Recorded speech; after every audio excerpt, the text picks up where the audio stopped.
it's important before you critique nihilism that you first acknowledge its core truths. The core truths of nihilism, which are correct, is that everything is absolutely groundless and relative. The world is inherently devoid of meaning in a very radical sense, and that all value is self-biased. But the trick is that that all applies to nihilism itself too. There's a deep, twisted, strange, loopy self-reflection that happens here, which most nihilists are not aware of.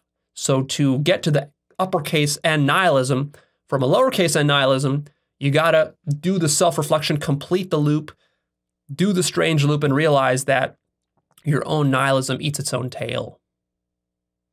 Ouroboros style. So the problem with nihilism is not that it goes too far, it's that it doesn't go far enough. The ego is never fully deconstructed because the nihilism is kept at the level of philosophy. See, the ego is so safe with philosophy because it's just concepts. The ego loves to take anything actual that will change your life and turn it into an idea or a philosophy or a concept or a model. So you got to take it below philosophy and into actual embodiment, actual practice. So the ego is never deconstructed.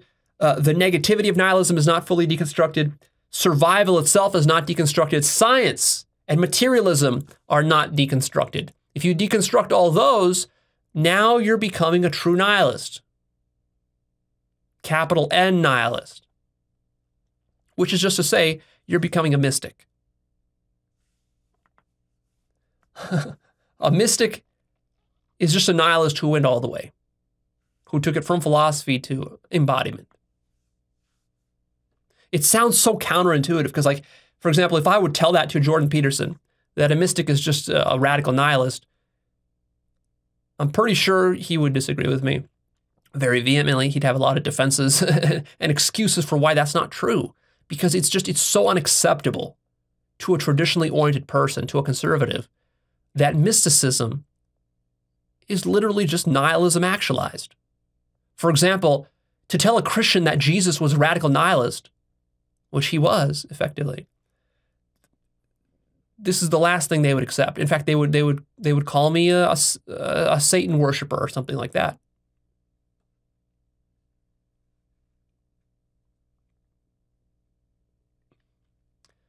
So spirituality is nihilism. That's the thing everybody is missing. They think that spirituality and nihilism are somehow opposed to each other. They're not. They're spirituality just nihilism actualized. You see, most people's attachments to the material world and to their ideas and to their ideology and to meaning, most of this is socially conditioned. They did not create any of it consciously. They didn't sit down and decide it and think it through rationally. They were just born into it. And this includes science and logic and mathematics and all of this hard stuff. This is all social conditioning. The only reason you believe in science or in evolution or mathematics or logic or anything is because it was programmed into your mind like religion. You didn't consciously choose it. Even if you're a scientist, you didn't consciously choose it. And so the value of nihilism is that it can wipe the slate clean of all the social conditioning. It allows you to deconstruct everything. And then the value of that, and this is where Nietzsche was right, is that now you can, from that clean slate, develop your own meaning in life, your own purpose, your own system of values.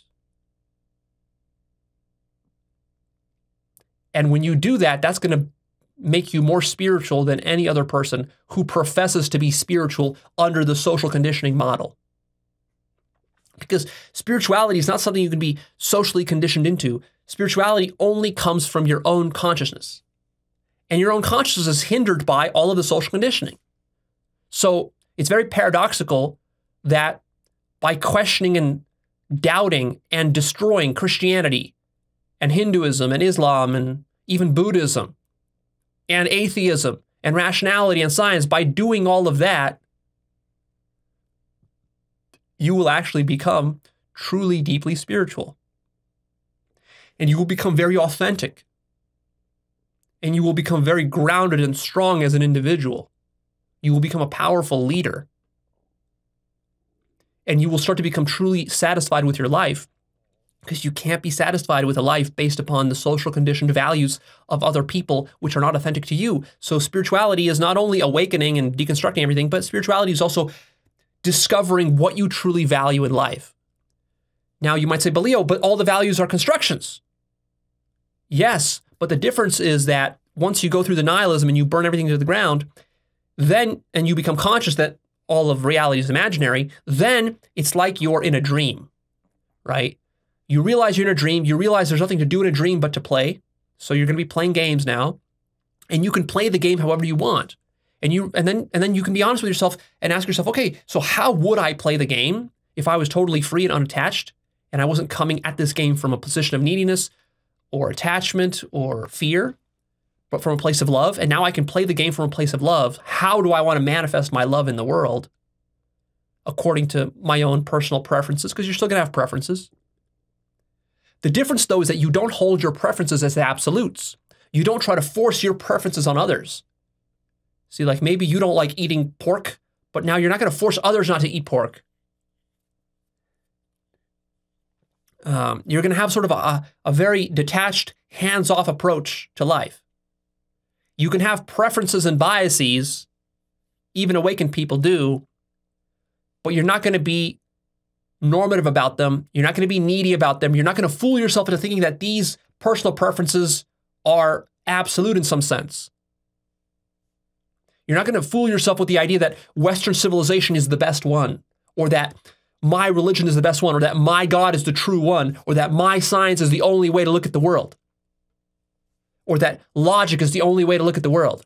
You're not going to be fooled and limited by these sorts of ideas anymore. So you free yourself up. You're literally liberating your mind.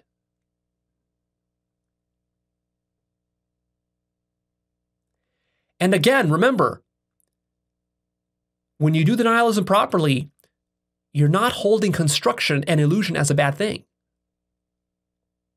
Illusion has a negative connotation in our society, but it's really not. Illusion is reality. Illusion is a dream. It's a play. You're in a play. It's a drama for your own entertainment.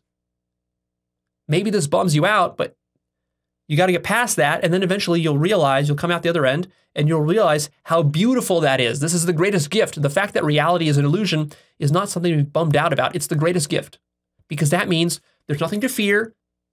It's a game. Play it. Enjoy it. There's nothing else to do. Enjoy the fucking game.